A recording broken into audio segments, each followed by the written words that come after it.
honestly.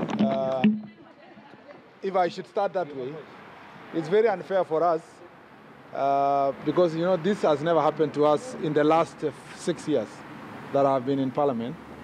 We, like I told you last month, we have a monthly meeting, housekeeping meetings. We catch up together, have tea, everybody talks about what they do in their constituency, some invite us for Arambes. So if we will be having to address media every month, then we better then prepare ourselves that we'll be addressing media because we never had any plan to address the media. Unfortunately, this has been a housekeeping meeting of caucus of Rift Valley members of Parliament that we usually meet every month to catch up on what we do in our constituencies and matters of development and any other concerns that people have. And honestly, it is just an in-house meeting. There's absolutely nothing. I feel ashamed that I have nothing to give you guys. I feel actually unfair that you had to wait for that long for a meeting that didn't have really an agenda that needed to be communicated to the public.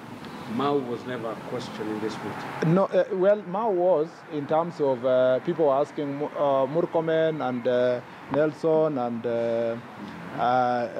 Lisa here, Christopher there. People went there, update us what's happening in Mao and so forth. And we updated them on what's happening in Mao, and that was it. We moved to the next thing. Some members were inviting us to their constituency for some functions. It wasn't an agenda in the sense that there was supposed to be a resolution, just an update. So what is the way forward? Never a matter that came up that all of you were very mad at how people are being removed from that forest. We were already discussing all that matter. I told many people, and maybe I should repeat here, that for those of us who had an opportunity to visit Mao, we had a fantastic opportunity to see what's happening there. We have reported that information to government. Government is working out. We look forward to the results of the implementation by government. And that is the report I gave to all the members because we visited there, a number of us, but under my leadership as their chair, and that's the report. The report that I gave them is the report actually is the same report that I discussed in media houses from yesterday, from the other day. So it's nothing secret, it's a public information.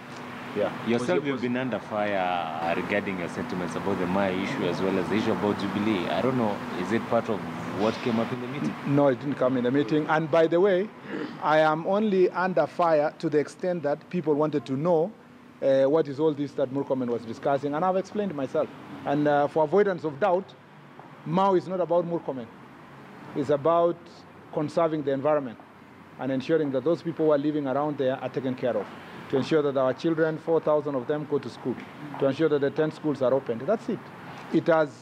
I really don't want a discussion of Mao to be about Murkomen or the position of Murkomen, or I am seeing so much discussion, social media, print media, electronic media about Murkomen. It wasn't about me. It was about how do we conserve our environment by ensuring that everybody is settled well.